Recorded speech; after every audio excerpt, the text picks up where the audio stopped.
하나님이 바울의 손으로 놀라운 능력을 행하게 하시니 심지어 사람들이 바울의 몸에서 손수건이나 앞치마를 가져다가 병든 사람에게 얹으면 그 병이 떠나고 악귀도 나가더라. 이에 돌아다니며 마술하는 어떤 유대인들이 시험 삼아 악귀 들린 자들에게 주 예수의 이름을 불러 말하되 내가 바울이 전파하는 예수를 의지하여 너희에게 명하노라 하더라. 유대의 한 제사장 스게와의 7 아들도 이 일을 행하더니 악귀가 대답하여 이르되 내가 예수도 알고 바울도 알거니와 너희는 누구냐 하며. 지금으로부터 2000년 전 세상은 지금과 견주어서 모든 면에서 매우 열악한 상황과 환경 가운데 살아간 흔적들을 곳곳에서 발견하게 됩니다. 특별히 2000년 전 에베소라고 하는 지역은 육적으로나 영적으로나 타락의 극치를 달리던 그런 도시가 되겠습니다. 당시에는 로마 제국의 4대 도시 가운데 하나이면서 소아시아 최대의 도시였던 에베소는 교통과 상업과 또 무역의 중심지였기 때문에 돈과 또 사치와 향락이 매우 발달한 그런 도시였다고 볼 수가 있겠습니다. 당시 에베소에는 이 고대 세계 7대 불가사의 가운데 하나였던 아데미라고 하는 신전이 있었습니다. 이 아데미 신전은 아테네의 파르테논이라고 하는 아주 유명한 신전이 있는데 지금도 그 파르테논 신전의 기둥들이 세워져 있는 모습을 우리가 보게 되는데 그 신전보다도 크기가 4배에 달하는 매우 규모가 큰 신전을 가지고 있었던 지역입니다. 그래서 이 아데미 신전에는 수천 명의 여 사제들이 있었는데 사제라고는 하지만 실질적으로는 그들이 합법적으로 매춘을 하는 그런 창기들이었었습니다. 뿐만 아니라 이 신전에는 노예들도 셀 수 없을 정도로 매우 많은 그러한 곳이 바로 이 에베소의 아데미 신전이라고 하는 곳입니다. 그러다 보니까 이 아데미 신전을 참배하려고 하는 사람들이 각지에서 이 에베소로 몰려들었고 신전의 제사장들은 그런 사람들을 대상으로 각종 명목을 갖다 붙이면서 금품을 뜯는 그런 상황들이 매우 빈번한 그런 곳이 바로 이 에베소라고 하는 지역이었었습니다. 신전 내부뿐만 아니라 신전 주변 지역까지도 치외법권 지대로 불리워서 어떤 범죄자도 이 아데미 신전 안으로 들어가면 이제 체포되어지지 않는 그런 상황을 이제 만나기 때문에 이 안에는 많은 범죄자들이 또 있었던 그러한 곳이라고 전해지고 있습니다. 그뿐만 아니라 무당들과 마법사들의 천국이기도 했던 에베소에는 여러 가지 많은 미신과 이상한 종교적 행위와 또 부적이 난무하는 그런 타락의 도시가 바로 이 에베소라고 하는 지역이 되는 것입니다. 그래서 고린도와 맞먹는 타락의 도시였고 종교적으로도 매우 타락한 곳이 바로 이 에베소라고 하는 지역이 되겠습니다. 지금은 터키 지역이 대다수 폐허가 되어져 버려서 이 아시아의 7 교회들은 실질적으로 흔적만 조금씩 남아 있을 뿐 거의 이제 사람이 살 만한 그런 환경이나 지역이 되어지지 못하는 부분들이 많이 있습니다. 그런데 당시에는 이 지역들이 매우 번성한 그런 도시였다고 하는 것을 우리가 참고하면서 말씀을 볼 수 있어야 되는 것입니다. 이 바울은 이 에베소에 와서 이곳에서 회당을 찾아서 그곳에서 복음을 전하다가 다시 두란노 서원이라고 하는 곳을 중심으로 해서 이제 복음을 전파하는, 그래서 그 시간이 무려 2년 이상 3년 가까이 되어지는 시간을 이 에베소에서 복음을 전하게 되었다라고 말씀을 지난주에 드렸습니다. 이제 11절에서부터는 이 에베소에서 전도하는 그런 상황들을 설명하는 말씀을 우리가 보게 되었습니다.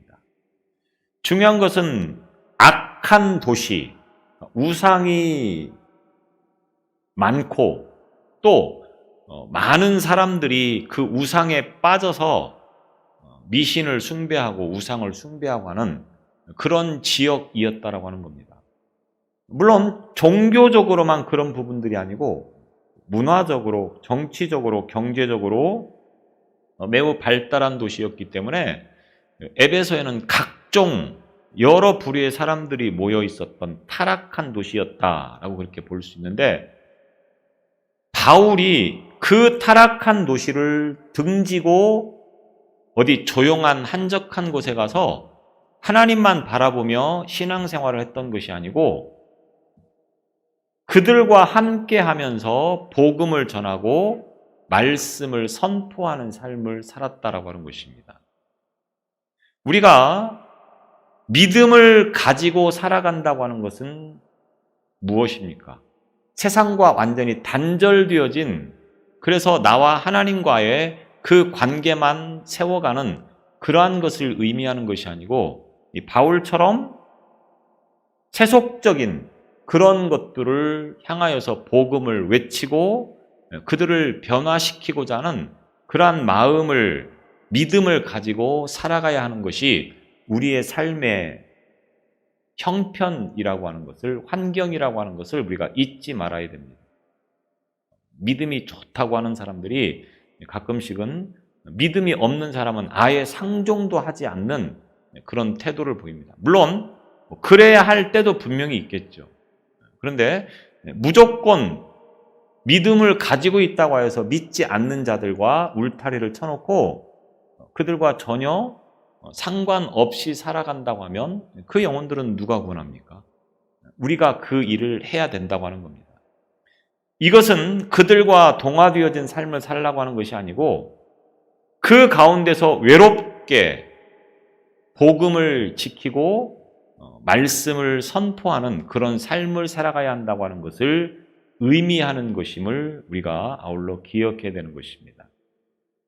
그래서 바울은 이곳에서 3년 가까이 그 우상 숭배가 많은 지역에서 여러 가지 많은 신들이 있고 많은 미신들이 있고 그런 지역에서 외롭게, 물론 바울을 돕는 협력자들이 있었겠지만 복음을 선포하는 일을 게을리하지 않았다라고 하는 겁니다. 아울러 하나님께서는 이런 바울을 버려두지 않으시고 그 바울과 함께하면서 능력을 주시는 것을 우리가 오늘 이 본문의 말씀을 통해서 볼 수 있는 것입니다. 그래서 11절에 보면 하나님이 바울의 손으로 놀라운 능력을 행하게 하시니 이렇게 말씀하고 있습니다. 이 11절에서 주어는 바울이 아니고 하나님이십니다. 다시 말하면 하나님께서 바울로 하여금 놀라운 능력을 행하게 하셨다라고 하는 것입니다. 하나님께서 바울에게 놀라운 능력을 행하게 하셨다. 바울이 일을 하는 것이 아니고 하나님께서 그 바울을 통해서 일하게 하셨다. 이렇게 말씀을 드릴 수 있다고 하는 것입니다. 그러니까 우리가 주님의 일을 한다고 하는 것은, 하나님의 일을 한다고 하는 것은 내가 하는 것이 아니고 하나님이 하시게 하는 것이라고 하는 것을 늘 염두에 두어야 되는 것입니다. 특별히 놀라운 능력이라고 하는 표현을 쓰고 있다고 하는 것입니다. 그것은 무엇입니까? 이제 뒤에 말씀하고 있는 부분들이지만 치유, 또 귀신을 쫓아내는 능력, 병든 자를 고치고 귀신을 쫓아내는 능력을 행하게 하는 그러한 것을 놀라운 능력이라 이렇게 표현하고 있다고 하는 것입니다. 단순히 그냥 능력이라고 표현할 수도 있었겠죠. 성경의 많은 부분들을 보면 능력을 행했다 이렇게 표현하지 놀라운 능력을 행했다라고 하는 표현을 그렇게 자주 쓰지는 않는다고 하는 것입니다. 그런데 오늘 사도행전의 저자 누가는 이 바울의 사역을 놀라운 능력을 행하였다 이렇게 표현을 하고 있다고 하는 것입니다. 이 놀라운이라고 하는 이 말은 특별한 또는 뛰어난 또는 비범한 이러한 의미가 담겨져 있는 말씀이 되겠습니다. 물론 이전에도 바울은 하나님의 능력으로 병자를 고치거나 또는 귀신을 쫓아내는 일들을 많이 행하였었습니다. 그렇기 때문에 바울의 사역은 사실 그 사역 전체가 놀라운 능력을 행하는 사역이었다라고 말씀을 드릴 수가 있다고 하는 것입니다. 그런데 굳이 여기서도 그냥 능력이라고 표현한 것이 아니고 놀라운 능력 또는 비범한 능력 이렇게 표현을 하고 있는 것은 뭡니까? 많은 이적과 기사가 행하여졌었음에도 불구하고 평범한 것이 아니고 매우 특별하고 예외적인 그런 것이 있었기 때문에 이런 표현을 쓰고 있다고 하는 것을 우리가 생각해 볼 수 있겠습니다. 물론 이적 자체가 병을 고치거나 또는 귀신을 쫓아내는 것 자체가 사실은 놀라운 능력이라고 하는 거죠. 그런데 그 모든 놀라운 능력들을 사실은 그냥 능력이라고 표현을 해놓고 있음을 봅니다. 그런데 오늘 이 본문에서만큼은 놀라운 능력이라고 하는 것을 통하여서 귀신을 쫓아내고 병든 자를 고치는 데 있어서 다소 다른 어떤 그런 사역지에서와는 다른 그런 일들이 일어났다고 하는 것을 암시하는 그런 표현을 보게 되어집니다. 그것이 무엇이냐?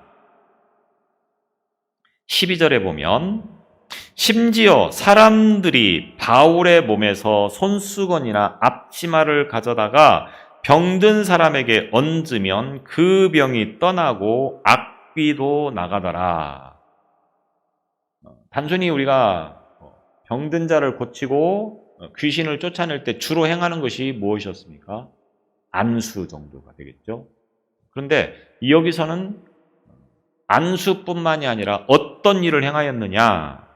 바울의 몸에서 손수건이나 앞치마를 가져다가 바울이 사용하고 있는 손수건이나 앞치마를 가져다가 병든 사람에게 얹으면 그 병이 치유되어지는 일들이 일어났다고 하는 것을 말씀하고 있는 것입니다.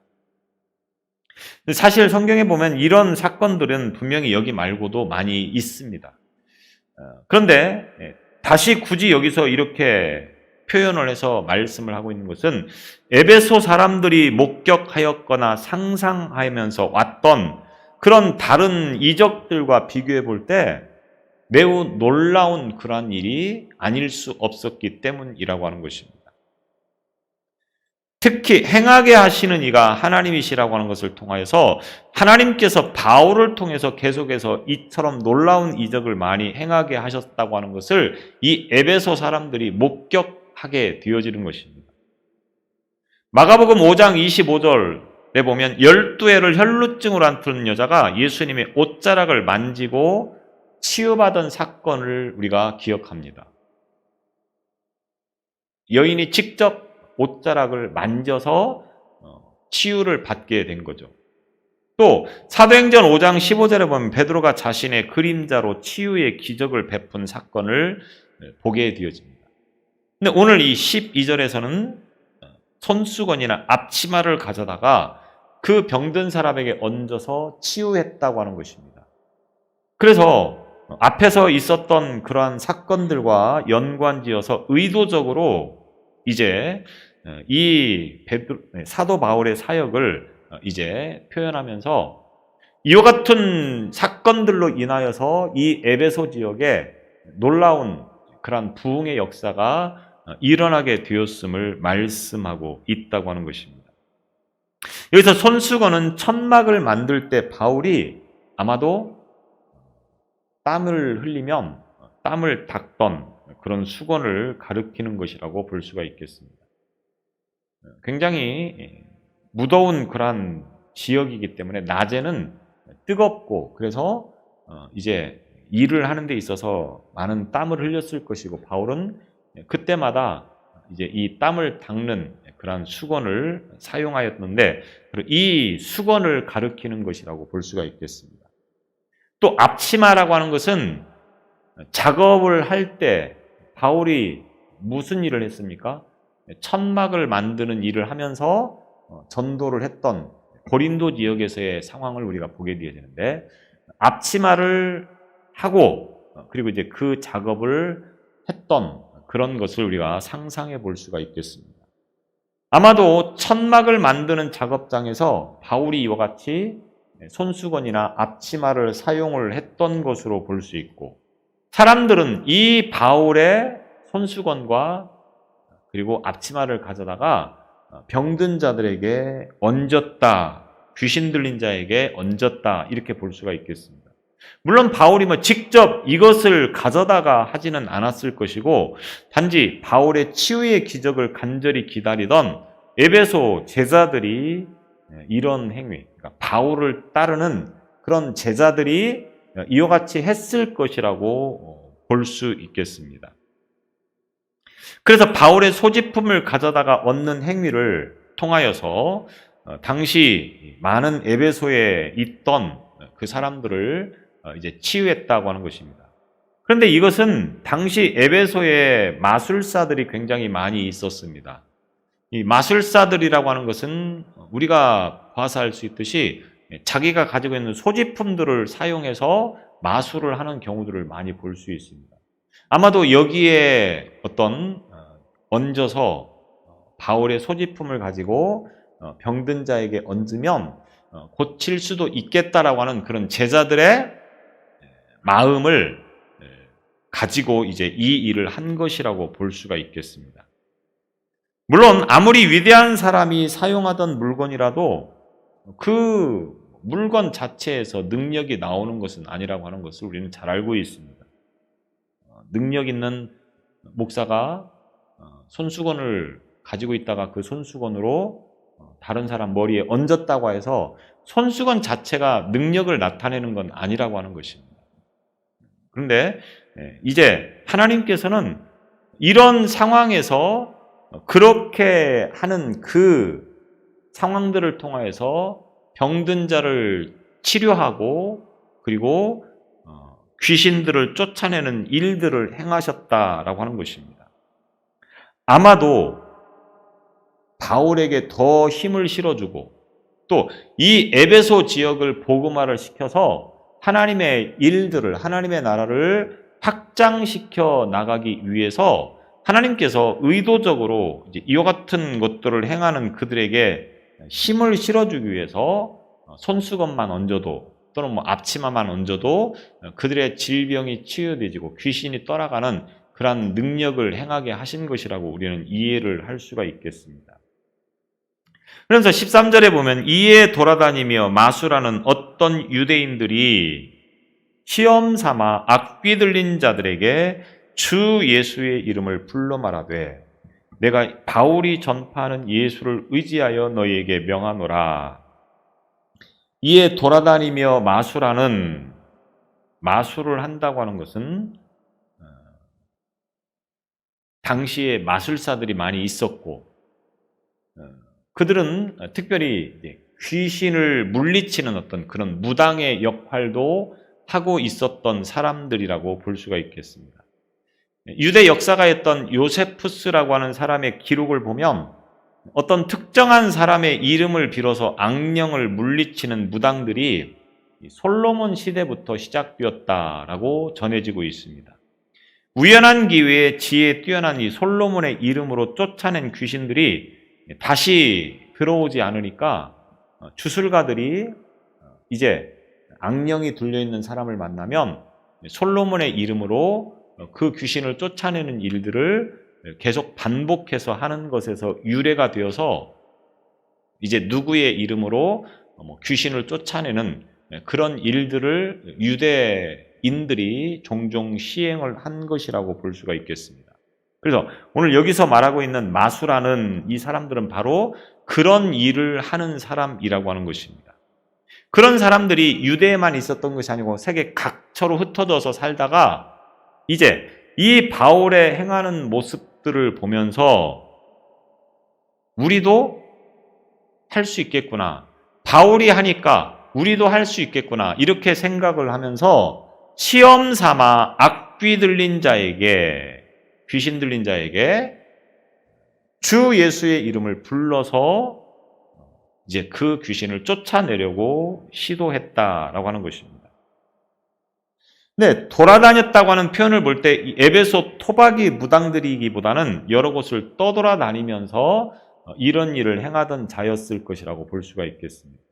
이리저리 돌아다니는 그런 사람들이 바울이 이와 같이 행하는 것을 보고 자신들도 할 수 있겠다라고 그렇게 생각을 하는, 왜냐하면 그들은 이것이 직업이기 때문에, 그렇게 해서 먹고 사는 사람들이기 때문에 바울이 했다고 하면 또 자신들도 충분히 할 수 있다라고 생각을 하여서 이제 이 일을 하고 있다라고 하는 것입니다. 그래서 오늘 이 본문에 유대인들이 바로 이런 무당 같은 일들을 계속하고 있는 것입니다. 근데 오늘 이 부분을 사실 우리 성경은, 지금 쓰고 있는 이 성경은 예수의 이름을 불러 말하되 이렇게 표현을 하고 있습니다. 근데 이전에 쓰던, 그러니까 우리가 이 개정 개혁을 쓰기 이전의 성경을 개역 성경이라고 하는데, 이 개역 성경에 보면 예수를 빙자하여 이렇게 기록을 하고 있습니다. 예수를 빙자하여, 빙자한다고 하는 것은 무엇입니까? 사기친다고 하는 것을 표현할 때, 뭐를 빙자해서 사기친다 이렇게 표현할 때가 있습니다. 그러니까 진짜가 아니라 뭐뭐인 척한다 할 때 이제 빙자한다 이렇게 표현을 쓰는 거죠. 그러니까 원어의 어떤 뉘앙스는 사실은 이 본문의 해석보다는 예전에 성경에서 쓰고 있던 빙자하여라고 하는 이 말이 훨씬 더 우리가 쉽게 이해할 수 있는 그런 단어라고 볼 수가 있겠습니다. 예수의 이름이 사람들에 의해서 귀신을 쫓아내는 일에 사용되어진다고 하는 것은 예수님의 공생의 기간에도 사실은 많이 나타나는 현상이었었습니다. 마가복음 9장 38절 이하로 39절에 보면 요한이 예수께 여짜오되 선생님, 우리를 따르지 않는 어떤 자가 주의 이름으로 귀신을 내쫓는 것을 우리가 보고 우리를 따르지 아니함으로 금하였나이다. 예수께서 이르시되 금하지 말라. 내 이름을 의탁하여 능한 일을 행하고 즉시로 나를 비방할 자가 없느니라. 예수님께서 계실 때도 예수님도 믿지 않는 자들이 예수님의 이름을 빙자해서 귀신을 쫓아내는 일들이 있었다라고 하는 겁니다. 지금도 바울이 이와 같은 일을 행하고 있을 때 사람들이 그 모습을 보면서 믿지 않는 자들이 예수의 이름으로 귀신을 쫓아내려고 하는 일들을 여전히 하고 있었다, 이런 말이 되어지는 것입니다. 바에수 또는 엘루마로 불리었던 사도행전 13장 6절 8절에 보면 이들의 이름이 나오는 것을 봅니다. 또 사도행전 8장 9절로 13절에 보면 마술사 시몬이라고 하는 사람들이 나옵니다.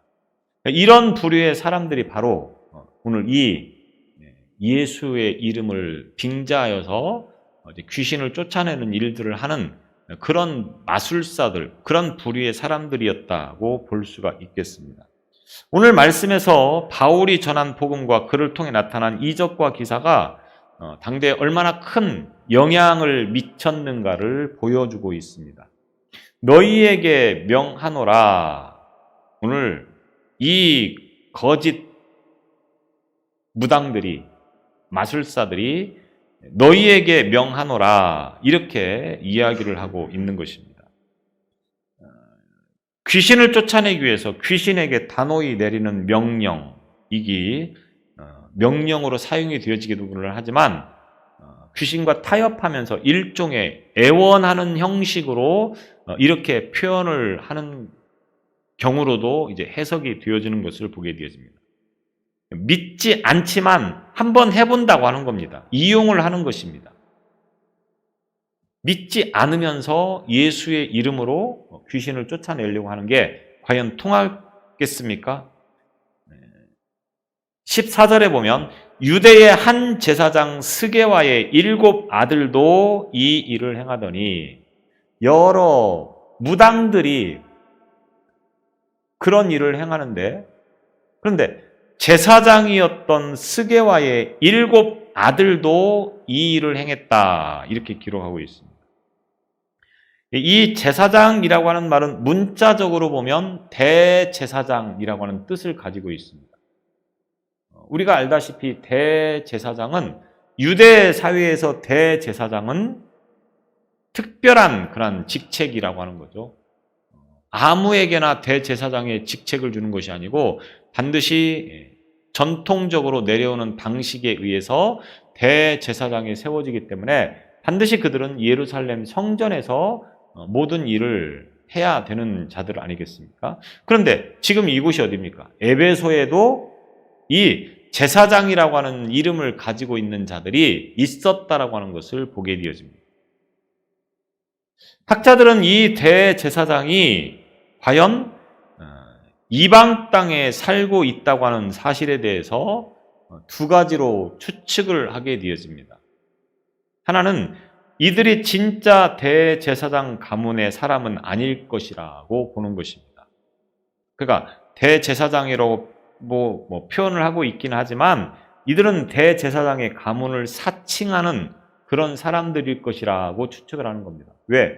대제사장이라고 하는 신분을 가지고 있으면 사람들에게 더 호감을 주게 되고 신뢰를 주기 때문에 이들이 이 제사장이라고 하는 직책을 이용하여서 결국 이런 일을 행하고 있었을 것이다, 이렇게 추측을 하는 겁니다. 오늘 우리 시대에도 목사라고 하는 직책을 한동안 굉장히 인기 직업 가운데 하나가 목사였었습니다. 그러다 보니까 굉장히 여기저기서 난립하는 현상들이 굉장히 많이 있었다고 하는 거죠. 물론 하나님께서 보실 때는 어떻게 판단하실지 말씀하실지 모르겠는데, 심지어는 6개월 만에 목사가 돼서 나타나는 사람도 많이 있었습니다. 저는 7년을 공부하고 그러고 목사가 됐는데 6개월 만에 목사가 됐다. 물론 몇 년을 했느냐가 중요한 건 아니겠지만 여튼 목사가 조금 사람들에게 인기가 있다고 하니까 너도 나도 다 목사가 됐다고 하는 거죠. 그런 것처럼 이 대제사장이라고 하는 직책은 아무에게나 주는 것이 아니고 또 사람들에게 나름대로 인기도 있고 또 사람들에게 추앙받는 어떤 그런 직책이다 보니까 사칭하고 있었을 것이다, 이렇게 추측을 하는 부류도 있습니다. 반면에 이 사람들은 진짜 대제사장 가문에 속한 사람들이었을 것이다. 예루살렘의 대제사장에 속한 사람들이었는데 이곳으로 와서 이곳에서 이제 살아가고 있는 사람들일 것이다. 아마도 멀리 떨어진 이곳까지 오게 된 연유는 여러 가지 많은 연유들이 있겠지만 여튼 대제사장이었지만 여기에 와서 지금 살고 있을 것이다, 이렇게 지금 추측을 하고 있다고 하는 것입니다. 어느 쪽을 택한다고 하더라도 분명한 것은 뭡니까? 대제사장을 사칭했다고 하면 그들이 대제사장의 신분을 사칭해도 용납이 될 수 있을 만큼 에베소의 영적 상태가 매우 타락해 있었다고 하는 것을 보여주는 그런 상황이라고 볼 수 있겠고, 만약 정말로 대제사장의 가문이었는데 이렇게까지 타락을 했다고 하면 그것 또한 에베소에 있는 유대인들의 영적 현 주소를 보여주는 장면이다라고 볼 수가 있겠습니다. 어떤 상황이든 대제사장이라고 하는 직책을 가지고 있는 이 사람들이 지금 무슨 짓을 하고 있습니까? 예수를 믿지 않으면서 그 예수의 이름을 팔아서 자기들의 돈벌이를 지금 하고 있다, 이런 이야기가 되는 것입니다. 그리고 에베소에 있던 유대인들이나 또는 에베소 사람들이 거기에 현혹되어서 지금 함께 하고 있다. 이렇게 이야기를 할 수가 있다라고 하는 것입니다. 여하튼 스게와가 유대인인 것만큼은 분명하고 그가 대제사장이라고까지 주장을 한 것을 통해서 보면 결국 이와 같은 일을 하면서 상당히 요즘 말로 수입이 짭짤한 그런 상황을 경험했다고 하는 거죠. 왜냐하면 그 일을 지금 자신의 7 아들들에게까지 같이 하고 있다고 하는 것은 뭡니까? 자기가 해보니까 괜찮더라. 그러니까 너희들도 해라. 지금 이런 상황이 되었다라고 하는 것입니다. 그래서 누가는 스게와의 아들 7명까지도 이제 이 일을 지금 함께하고 있다. 오늘 말씀을 통해서 이렇게 보여주고 있는 것입니다. 그래서 스게와도 이제 이 예수의 이름으로 귀신을 쫓아내고 병든 자를 고치는 일을 빙자해서 이제 일을 하고 있었다라고 하는 것입니다. 그런데 문제는 뭡니까? 15절에 보면 악귀가 대답하여 이르되, 스게와라고 하는 이 대제사장과 그 아들들이 이런 일을 하고 있을 때 악귀가 뭐라고 말을 하느냐?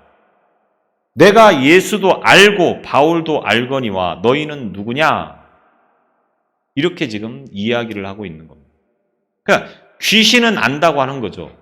귀신은 예수도 알고 바울도 알고 예수 믿는 사람도 알고 예수 믿지 않는 사람도 알고 있다고 하는 겁니다. 그래서 예수 믿는 사람이 점 보러 가면 점쟁이는 알아야 합니다. 만약에 모르면 점쟁이가 가짜든지 예수 믿는 사람이 가짜든지 둘 중에 하나는 가짜라고 하는 이야기입니다.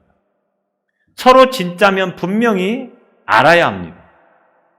내가 진짜 믿음이 있나 없나를 확인하려면 한번 찾아가 보십시오.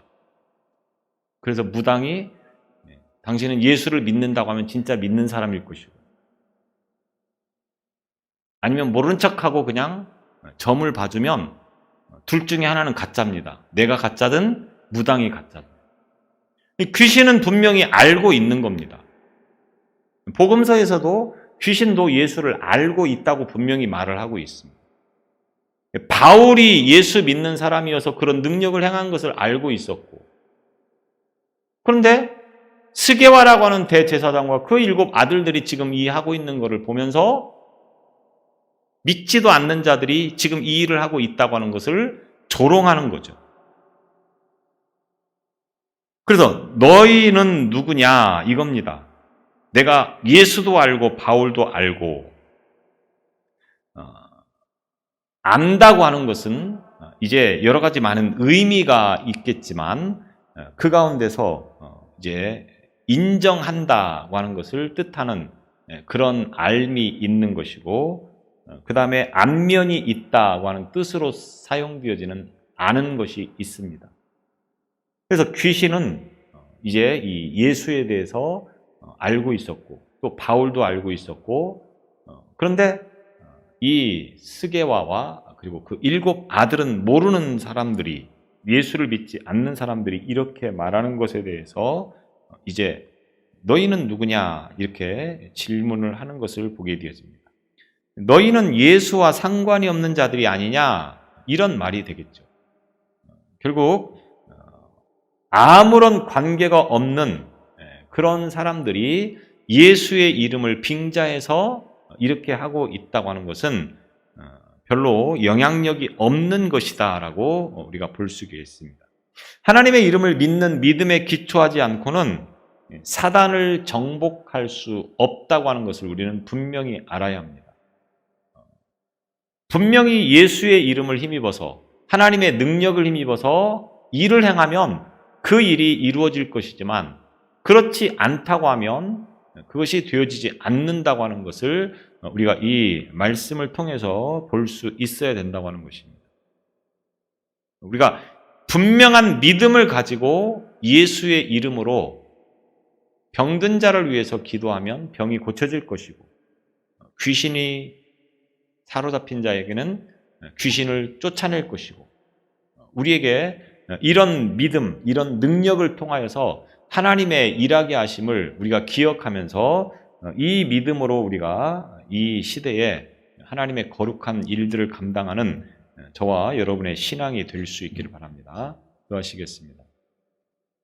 혼탁한 세상 가운데 우리를 불러주시고 믿음으로 귀한 일들을 감당케 하신 하나님, 우리라면 더 능력 있는 삶을 통하여서 세상을 변화시키는 그 일들을 감당하기를 원합니다.